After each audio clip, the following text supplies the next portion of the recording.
Amar Rabbi Bo says Rabbi Abahu Mayashul Meikara Mutter.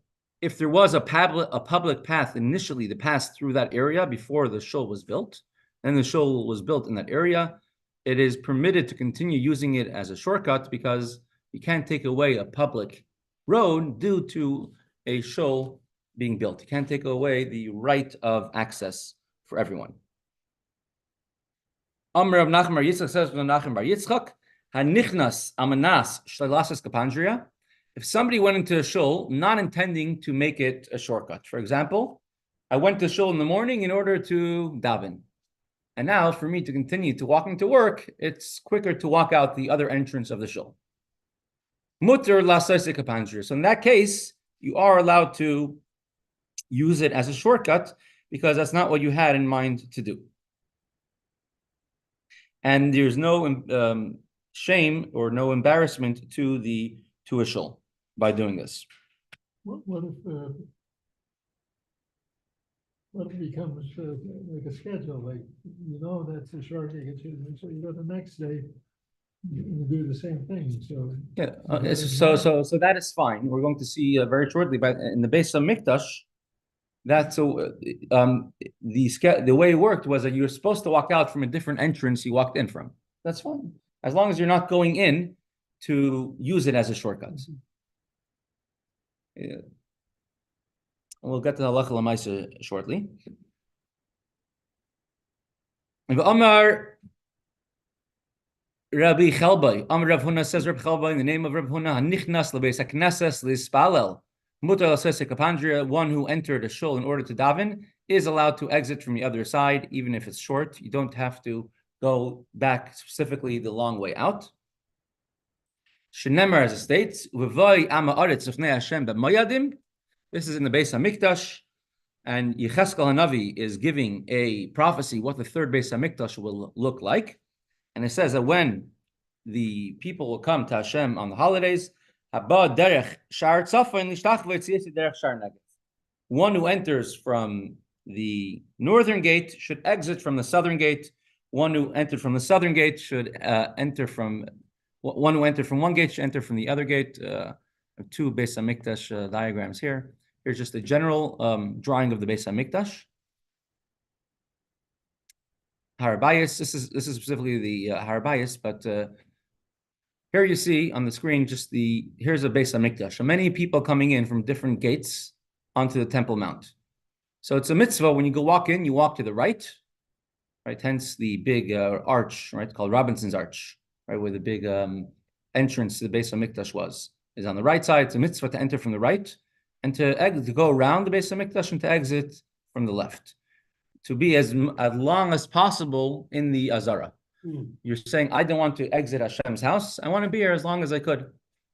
That's similar when you get caught in the Torah, you should go around the longer way. Yeah, exactly. Right? When you get an Aliyah, you always go to the right and you always go around the longer way. Just like the Mizbeach. They always went to the right. Even if they have to do something on the left side, they walked the long way. But what happens if where you want to leave is closer to the left side? You don't have to go back all the way around just in order to not use it as a shortcut. And so, just like in the Beis HaMikdash, they entered from one side and entered from one gate, exited from a different gate. So similarly, in a shul, if somebody went into the shul in order to daven, so then it's fine for them to exit from a different side, even if it will save them time. Right? So you go to, let's say, I don't know, say Rabbi Alpen's shul, and then there's a back entrance. I don't know if they probably don't use it because of, hazard or something. But there's a back entrance that goes straight onto, it could save you a minute walk, right? Instead of walking out from the parking lot, you can walk straight out towards Shady or Beechwood, right? It will save you. You're allowed to do that. Yeah. Why? Because you went there to daven. But if you're in the building and you say, okay, I want a shortcut and I want to leave through the shul to save myself a minute of walking, that you're not allowed to do. The Pri Megadim writes, if it's for a mitzvah, you're allowed to use a shul as a shortcut. Which Mishnah Berurah, he explains that it means not if you're on the way to a mitzvah, but if you're doing a mitzvah in the shul, you could use it as a shortcut. if somebody walking to the shul and sat down and said a pasuk, not when you're walking, but when you sat down and said a pasuk in the shul, so then there's no prohibition of using the shul as a shortcut.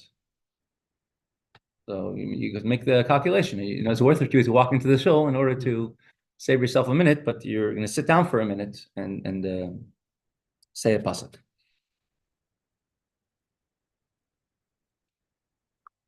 The courtyard of a shul does not have the sanctity of a shul, that you are allowed to walk through a hallway of a shul, only specifically the shul itself. Back then, many shuls were technically outdoors. And the shul included the courtyard. And many times, the overflow crowd would be in the courtyard. So that specific type of shul is when he's speaking about a shvil harabim, a pathway of the public.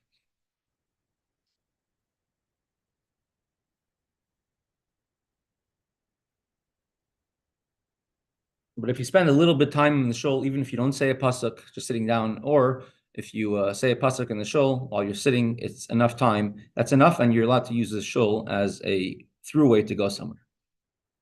The main point is not that the main point is to show how you're respecting the shul. You love it. You're not using it as as just your backyard. All right, next, we're going to learn about a cemetery now. If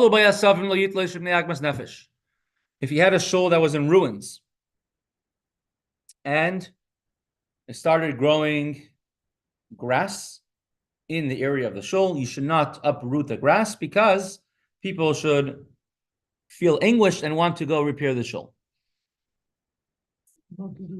They should fix the shul. And so if the shul is all fixed up and nice on the outside, no one's going to pay attention to it. If you see the grass growing wild, it'll bring it to people's attention, and they're going to want to go fix it. Says the Gemara, the Tanya, we have learned previously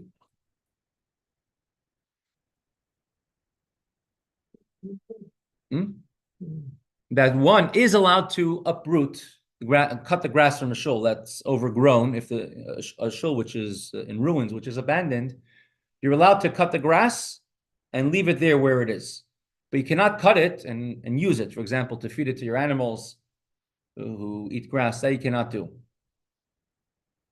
So seemingly, you are allowed to cut it, and you have to leave it in the spot. You can't throw it out because people should see that the shul is overgrown. There's no one taking care of the shul, and if you leave all the grass piled up in its spot, people will also notice the shul as well.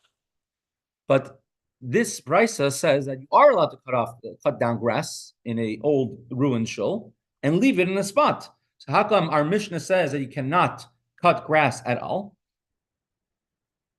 It says the Gemara, let's just reinterpret our Mishnah.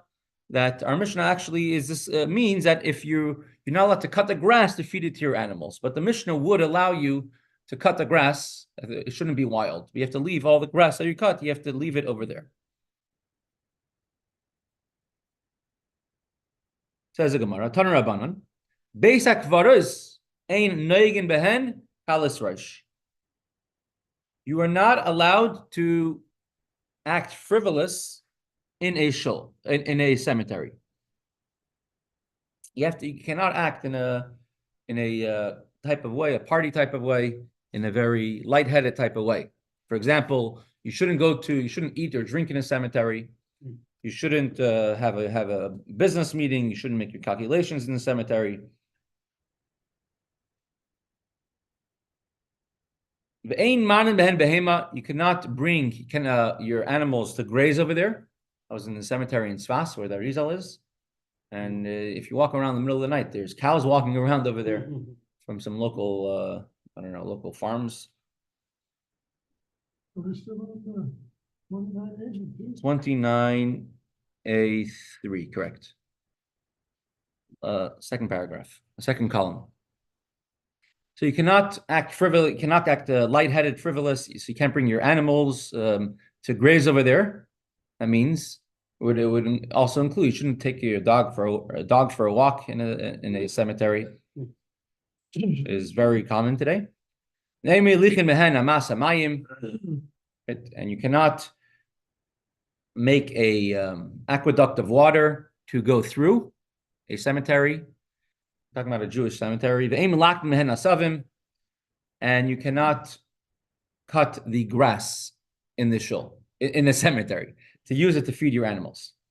And if you did cut the grass, it should be burned in the spot where it is, out of respect for the dead. The Gemara wants to clarify, what does it mean, respect for the dead, to burn the grass where you cut it? So the Gemara says, ahaya, what exactly is the honor for the dead? If you say the very last statement, that you burn the grass in the place where you cut it, because it is honor for the dead.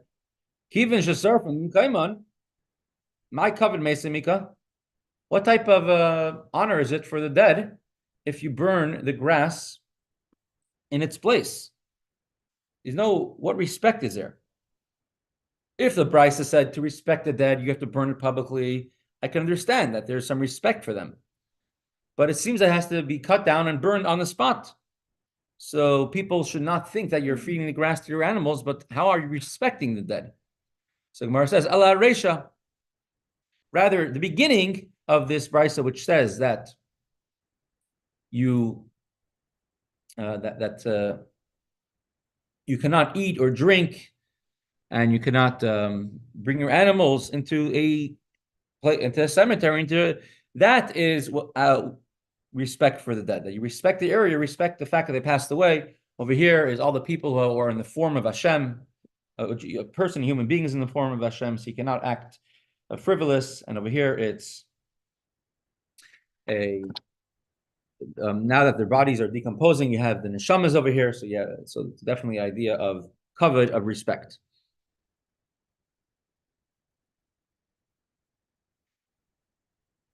Sam Sofer writes that there's actually a prohibition to have any type of benefit from any grass or anything growing in a cemetery. And he calls it a prohibition, a lav d'oraisa. Not just an idea of respect, but he says a grave is asr ba'ana. You're not allowed to have any benefit from a grave. So any tree or anything, you're not allowed to have any benefit from anything growing in a cemetery. So if, let's say, there's a fruit tree in a cemetery that was growing there, you're not allowed to eat any of the fruits. Anything which is set aside for someone who died, for that person, you're not allowed to have any benefit for. Similar to, let's say, on Hanukkah, if you have oil that's left over from your Hanukkah candles, you're not allowed to have any benefit from it. A sukkah is different.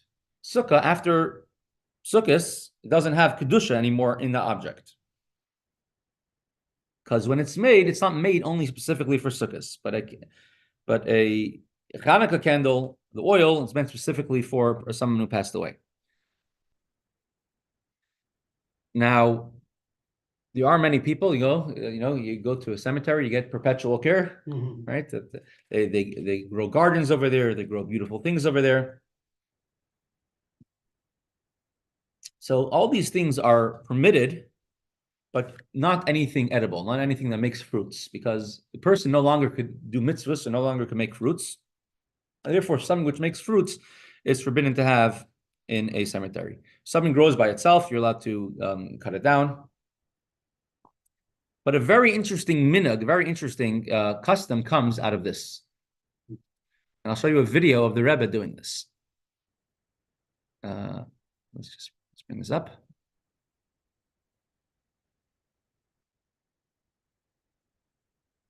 I hope it works on the screen, the big screen.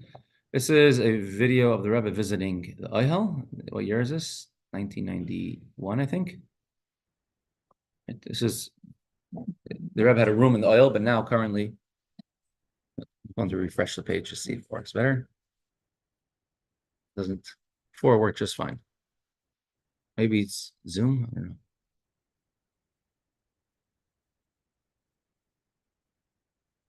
Try this again. Well, when the Rebbe would visit the oil, and it's a custom of many people, that when you go to a cemetery, after you, on the way out, you bend down and you take grass from the ground, Put it back and in. 3 times you throw it over your shoulder, and you say "V'yetzisu ke'ir me'ir ke'esav haaretz," and What is it? a verse I do it, from, but I don't know the word. it's in Tehillim chapter 72. V'yetzitu me'ir ke'esav haaretz. They will they will rise up from the city like the grass of the ground. What is it, 76? 72. 72, Yeah. somewhere in there? Yeah, middle of the Kapitel Ayin Beis. That's Yishvat Tashin and Beis. It's similar to when you wanted to purify a Tamei Meis, someone who was dead, impure from being by a dead body, touching a dead body or being in contact with a dead person or going to a cemetery, to purify them to go to the Beis Hamikdash. I don't know, before or previously was working just fine. Don't know why it's making issues now. But the idea is that the Rebbe would also do it. So in order to purify someone from a tumas mes, impurity of a dead person, maybe it has something to do with Zoom. Or previously in this room was working just fine.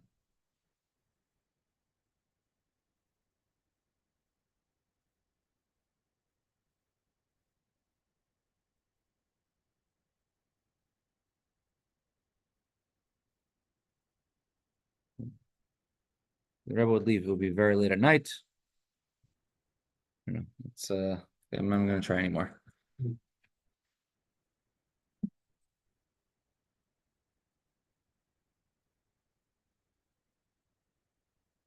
It's fine.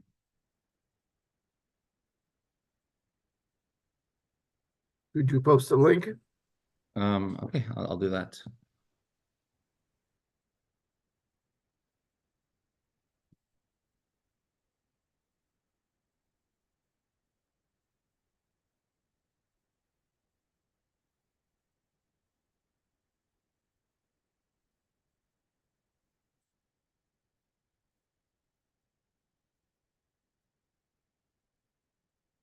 This is about Shvat. Oh, there's 1 month about before the Rebbe was not.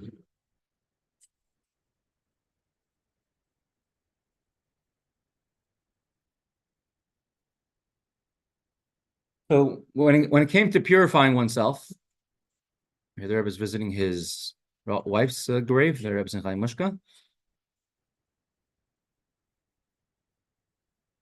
then on the way out,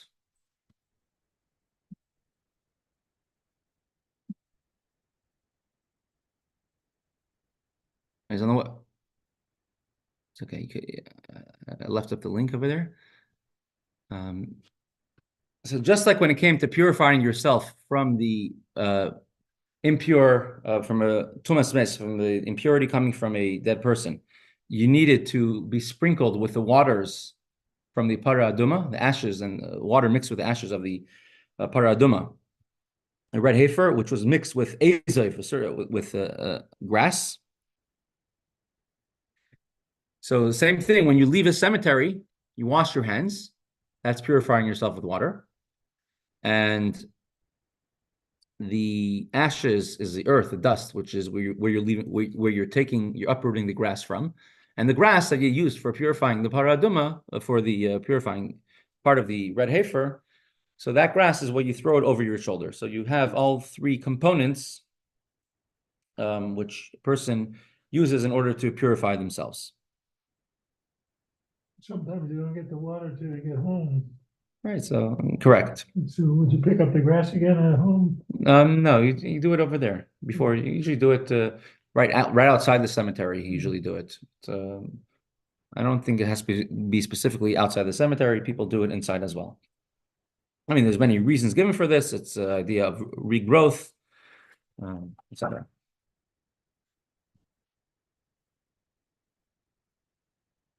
Does it say anything about putting rocks? Where the custom. Where it comes from? We don't know. This force, I'm not sure the custom of putting Putting a stone, that's what I Okay. understand. Putting a rock on top of a, many people do it. I don't know the minute. I don't know the source of the custom. I don't know the source. Many people happen to do it. But, I'm sure that someone who's been there, but but we're going to actually pause today, so even though it's at 11:50. Tomorrow, Mr. Shalom will continue with the Gemara and the Maimon Rebbe Daita Moskva. Okay, thank you. Thank you for joining. Hope everyone enjoyed.